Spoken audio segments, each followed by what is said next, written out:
Hello students, this is Jyotsna and welcome to you all on my YouTube channel learn with Jyotsna. स्वागत है आप सभी का एक बार फिर से मेरे यूट्यूब चैनल पर, जिसमें आज की क्लास में हम एक सुपर टेट का इम्पोर्टेंट टॉपिक है जो प्रारंभिक शिक्षा के नवीन प्रयास, जिसको हम डिस्कस करने वाले हैं। तो आइए देखते हैं इस टॉपिक को।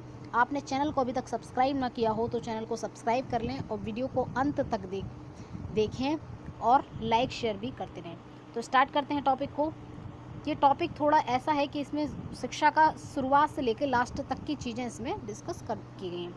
तो स्टार्ट करते हैं। भारतीय संविधान अनुच्छेद 45 के अनुसार राज्य संविधान के प्रारंभ से 10 वर्ष की अवधि में सभी बच्चों को 6 से 14 वर्ष के बच्चों को निःशुल्क शिक्षा और अनिवार्य देने का प्रयास करेगा। जैसा संविधान में भी कहा गया था अनुच्छेद 45 में कि जब हमारा संविधान बना था कि भाई सबको प्राइमरी एजुकेशन 6 से 14 के बच्चों को वर्ष के बच्चों को फ्री और कंपलसरी दी जाएगी। ऐसे ही अगर हम बात करें तो शिक्षा का जो अर्थ है प्रारंभिक शिक्षा यानी प्राथमिक शिक्षा का अर्थ है, प्रारंभिक शिक्षा को हम लोग प्राथमिक शिक्षा भी कहेंगे। तो इसका अर्थ संकुचित कर दिया गया है। 1 से 5 तक की शिक्षा ही प्रारंभिक शिक्षा कही गई है, प्राथमिक शिक्षा कही गई। लेकिन 1 से 5 तक की शिक्षा यानी प्रारंभिक शिक्षा का अर्थ केवल 1 से 5 तक की पढ़ाई से नहीं है, जिसमें 3R यानी कि पढ़ना, लिखना और हिसाब लगाना सिखाया जाता है। अब 1937 की जो राष्ट्रीय शिक्षा योजना थी गांधी जी की, जिसको आप सभी जानते हैं वर्धा शिक्षा योजना कहते हैं, इसमें भी कहा गया कि 7 से 14 वर्ष के बच्चों के लिए क्या किया जाए। 7 से 14 वर्ष के बच्चों के लिए आप क्या करें भाई, 1 से 8 तक की शिक्षा का प्रस्ताव रखा गया। ठीक है। फिर नेशनल करिकुलम फ्रेमवर्क 1986 यानी नेशनल एजुकेशन पॉलिसी राष्ट्रीय शिक्षा नीति 1986 में भी कहा गया कि 6 से 14 वर्ष के बच्चों को 1 से 8 तक की शिक्षा प्राप्त करवाई जाए। तो ये सब बातें हुई प्राइमरी एजुकेशन के बारे में। फिर आगे देखते हैं क्या वो प्रारंभिक शिक्षा के उद्देश्य क्या रहे। प्रारंभिक यानी कि प्राथमिक शिक्षा। तो प्राथमिक शिक्षा के उद्देश्य रहे कि सर्वसाधारण प्रारंभिक शिक्षा के उद्देश्य रहे कि सर्वप्रथम भारतीय शिक्षा आयोग जो हंटर आयोग था उसने 1882 में प्रारंभिक शिक्षा के 2 उद्देश्य बताए। पहला तो जन शिक्षा का प्रसार और दूसरा व्यवहारिक जीवन की शिक्षा। व्यवहारिक जीवन की शिक्षा। तो ये 2 काम उसने किए। परंतु नवंबर 2000 में एनसीईआरटी ने निम्न उद्देश्य बताए। तो प्राइमरी एजुकेशन के एनसीईआरटी के अकॉर्डिंग जो उद्देश्य हैं उनको देख लेते हैं। पहला है आपका प्राइमरी एजुकेशन जो हो बच्चे की प्रथम भाषा यानी मातृभाषा में ही होए। तो पहले उसका मातृभाषा का ज्ञान करवाएं, स्वास्थ्य संबंधी नियमों का ज्ञान करवाएं, स्वास्थ्यवर्धक क्रियाएं करवाएं, जोड़ घटाना गुणा भाग करना सिखाएं, प्राकृतिक सामाजिक पर्यावरण का भी ज्ञान करवाएं। फिर कहा गया इसमें एनसीईआरटी में जो प्राइमरी एजुकेशन का उद्देश्य सामूहिकता की भावना जागृत करें, बच्चे में जीवन कला सिखाएं, बच्चे को सृजनात्मक बनाएं, बच्चे को विज्ञान की खोज भी करवाएं, तकनीकी आदि का भी ज्ञान दें, एक दूसरे का सम्मान, सहयोग, प्रेम, सहानुभूति आदि ये सब भी सिखाएं। तो ये बताया एनसीईआरटी के अनुसार। नेक्स्ट, ब्रिटिश काल में प्रारंभिक शिक्षा का विकास कैसे हुआ। तो 1857 की क्रांति के बाद 1858 में ब्रिटेन की सरकार का शासन शुरू हुआ। इसके बाद 1859 में लॉर्ड कैनिंग आया, जिसने क्या किया कि प्राथमिक शिक्षा पर कर लगाया, टैक्स लगाया। ठीक है। टैक्स लगाने के बाद शिक्षा के विकास का प्रयत्न किया, यानी उससे कर से जो धनराशि प्राप्त हुई उससे इसने किया कि भाई प्रारंभिक शिक्षा का क्या करें, व्यवस्था बनाई जाए। तो ऐसा करने में वो असफल रहा। फिर 82 के हंटर आयोग की सिफारिश पर स्थानीय निकायों ने भी प्राइमरी एजुकेशन के विकास का प्रयास किया।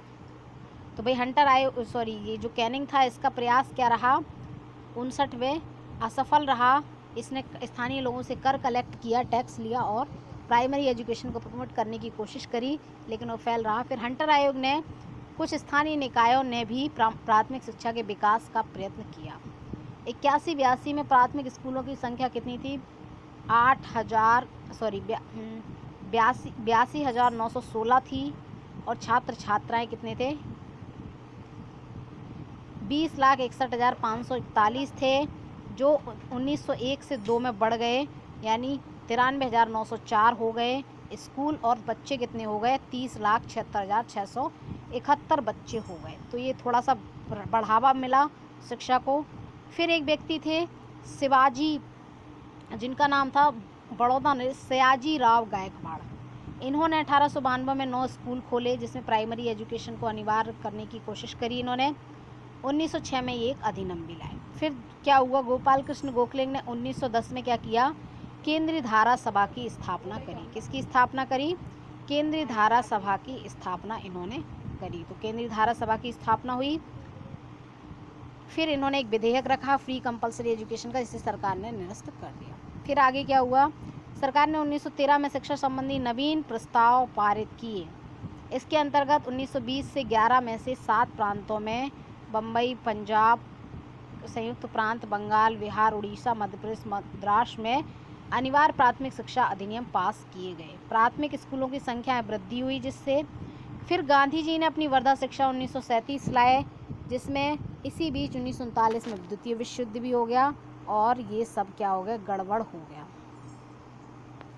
फिर युद्ध समाप्त होने के बाद 1944 में क्या किया, 44 में ये योजना प्रस्तुत की, कौन सी, वर्धा शिक्षा योजना। हमारे देश में प्रारंभिक शिक्षा का इस तरीके से विकास हुआ। फिर क्या हुआ,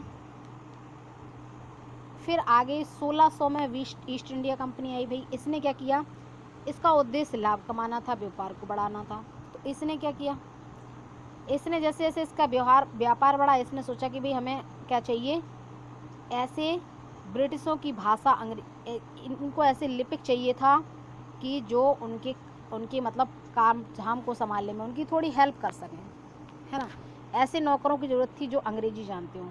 तो ऐसे भारतीय जो कि अंग्रेजी में दक्ष हों, हिंदी भाषी थे लेकिन अंग्रेजी में दक्ष हों, वो ये चाहता था। तो ऐसे लोगों का निर्माण करना किसका, ईस्ट इंडिया कंपनी का उद्देश्य था, क्योंकि ऐसे लोगों की हेल्प चाहिए पड़ती थी उन्हें।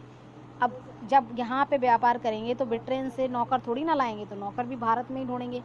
तो नौकर कैसी, क्योंकि इनकी भाषा क्या थी, अंग्रेजी थी, तो इन्हें अंग्रेजी भाषा में नौकर चाहिए थे। तो इसलिए इन्होंने क्या किया, 10 जून 1934 में फिर एक मैकाले नाम का गवर्नर आया, मैकॉले नाम का गवर्नर जनरल आया। इसकी कानूनी सदस्य बन के आए। भारतीयों की शिक्षा के लिए से 1 लाख रुपए दिए गए। हालांकि अगर हम बात करें ये तो 1813 का ये विवाद है, प्राच्य पाश्चात्य विवाद। लेकिन 1934 में 10 जून को कौन आया, लॉर्ड मैकॉले आया और इससे बोला गया कि भाई 1 लाख रुपए हम तुम्हें दे रहे हैं, 1 लाख रुपए में तुम्हें क्या करना है, भारतीयों की शिक्षा व्यवस्था करनी है।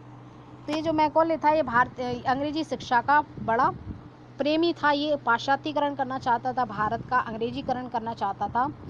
तो ये बीच में फंस गया कि भाई 1 लाख रुपए में कि हम भारतीयों की शिक्षा यानी कि धर्म, संस्कृति, भारतीय सभ्यता और नैतिकता की शिक्षा दें या फिर अंग्रेजी सिखाएं, लोगों को अंग्रेजी सिखाने के लिए यूज करें, पैसे कम है। तो ऐसी स्थिति में क्या किया इसने अपना भारत को अंग्रेजीकरण करने में प्रयास किया और इसके बाद ये क्या हुआ, भारत का अंग्रेजीकरण करने में लग गया। और लॉर्ड विलियम बेंटिक था उस समय, उसने इसकी नीति को, मैकॉले की रिपोर्ट को लागू भी कर दिया भारत में।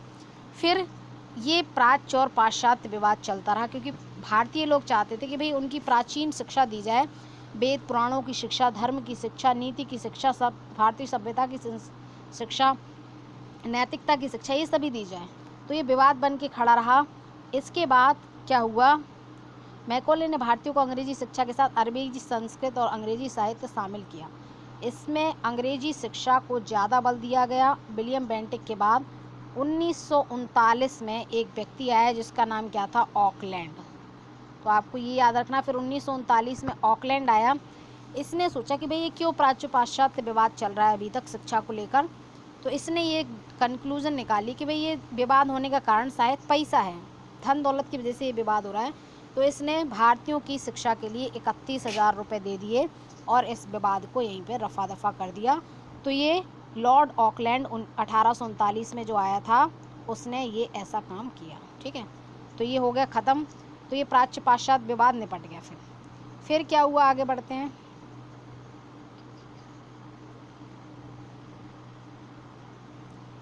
फिर ये कुछ पॉइंट है यहाँ पे देख सकते हैं आप। मैकॉले का घोषणा पत्र 2 फरवरी 1835 में आया। 1781 में एक मदरसा बना। 1791 में बनारस हिंदू कॉलेज बना, स्थापना हुई। फिर क्या हुआ, 1800 में फोर्ट विलियम बना, ठीक है, फोर्ट विलियम कॉलेज। 1818 में पूना संस्कृत कॉलेज की स्थापना हुई। 1813 में देखिए कंपनी की 18 इम्पोर्टेंट पॉइंट है। कंपनी की धारा 1813 की धारा यानी कंपनी में 23B में कहा गया कि भारतीयों की शिक्षा का उत्तरदायित्व कंपनी के हाथ में रहेगा। ये कहा किसने? ये 1813 की धारा 23B में ये कहा गया कि भारतीयों की शिक्षा का दायित्व कौन संभालेगा? ईस्ट इंडिया कंपनी संभालेगी। तो ये कुछ इंपॉर्टेंट फैक्ट थे। आगे बढ़ते हैं।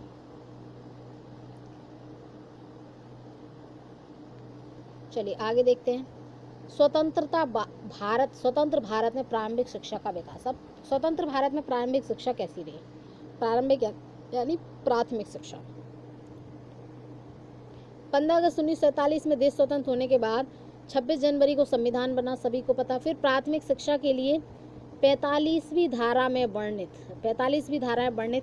किया गया कि संविधान लागू होने के 10 वर्ष के अंदर सभी को 6 से 14 वर्ष के बच्चों को फ्री और कंपलसरी एजुकेशन दी जाए। ऐसा तो संविधान की 45वीं धारा में ही कहा गया, ठीक है।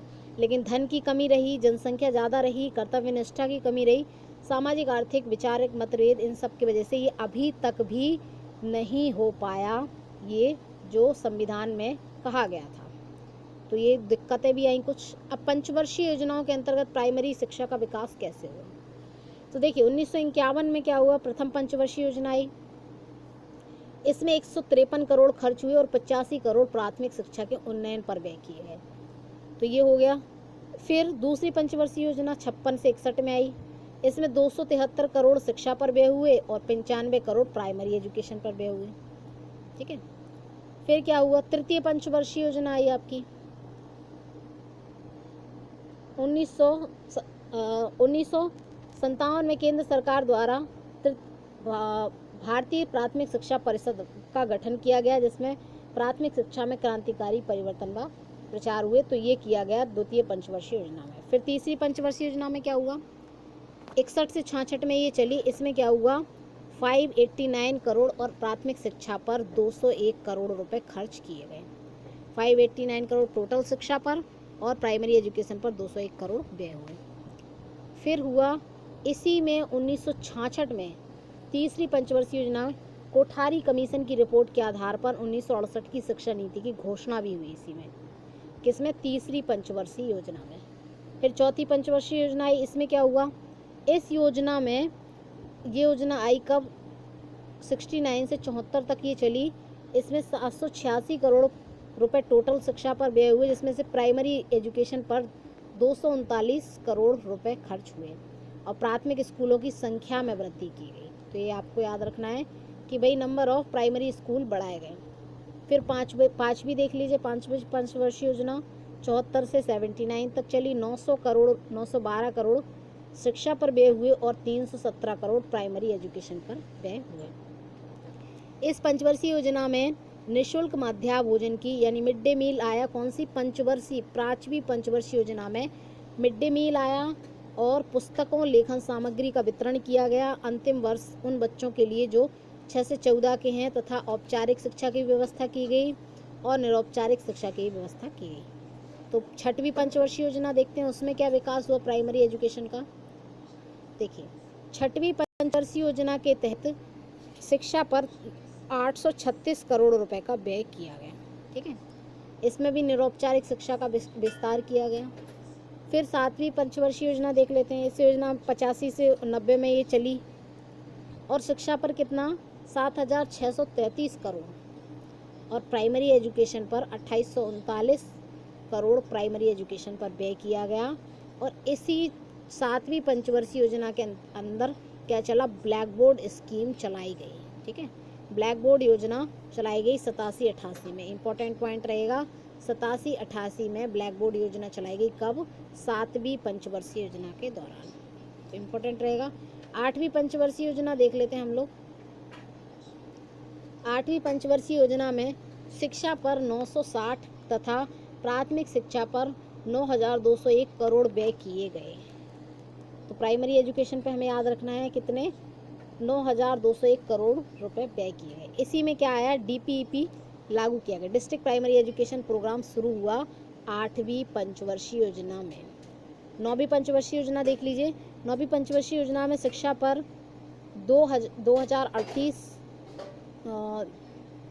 2 लाख 1 मिनट इतना अमाउंट खर्च हुआ, यानी कि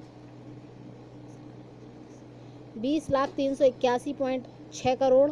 और प्राइमरी एजुकेशन पर 1,184.4 करोड़ रुपए खर्च हुए। और इसी योजना में 9वीं पंचवर्षीय योजना में इम्पोर्टेंट पॉइंट, नवंबर 2000 में सर्व शिक्षा अभियान को मंजूरी मिली और 2001 से ये SSA यानी सर्व शिक्षा अभियान शुरू भी हो गया, लागू भी हो गया। तो ये इम्पोर्टेंट रहेगा 9वीं पंचवर्षीय योजना का योगदान। 10वीं पंचवर्षीय योजना में क्या हुआ जी, देख लेते हैं। तो 10वीं पंचवर्षीय योजना 2002 से 7 में चली। इसमें देखिए एजुकेशन पर तो 42,850 खर्च हुए और प्राइमरी एजुकेशन पर कितने खर्च हुए, प्राथमिक शिक्षा पर 28,750 करोड़ व्यय हुए। इसी में 86वां संविधान संशोधन हुआ और धारा 21A जोड़ी गई। सबको पता है 21A में क्या है, ये मूल अधिकार बन गया है। ये 10वीं पंचवर्षीय योजना में लागू हो पाया था। मूल अधिकार बन गया कि फ्री और कंपलसरी एजुकेशन 6 से 14 बच्चों के ईयर के बच्चों का मूल अधिकार होगा ये, ठीक है। उन्हें इतना तो मिलना ही चाहिए, ये उनका मूल अधिकार है कि 6 से 14 वर्ष के बच्चों को फ्री और कंपलसरी एजुकेशन दी जाए। ये 10वीं पंचवर्षीय योजना में लागू हुआ था, घोषित हुआ था। नेक्स्ट आगे बढ़ते हैं। 11वीं पंचवर्षीय योजना के बारे में देख लेते हैं। इसमें क्या हुआ, 11वीं पंचवर्षीय योजना 2007 से 12 में हुई। इसमें प्राथमिक शिक्षा के सार्वभौमिकरण पर बल दिया गया तथा 1 किलोमीटर की दूरी पर जहां स्कूल ना हो वहां प्राथमिक स्कूल खोलने का निर्णय लिया गया। पुस्तकालय वगैरह भी व्यवस्था की गई। तो ये सब 11वीं पंचवर्षीय योजना जो 2007 से 12 में हुई उसमें किया गया। यूनिवर्सलाइजेशन किया गया, साथ ही साथ क्या किया गया भाई, 1 किलोमीटर की दूरी पर स्कूल अगर नहीं है तो स्कूल खोलने का भी प्रावधान यानी डिक्लेरेशन दिया गया कि भाई खोलें स्कूल। तो ये था आज की क्लास में। कैसी लगी आपको ये क्लास? अगर ये आपको क्लास पसंद आई है तो आप इसको लाइक करें, शेयर करें और अपना फीडबैक ज़रूर दें कि भाई ये क्लास आपको लगी कैसी है ना। Thanks for watching.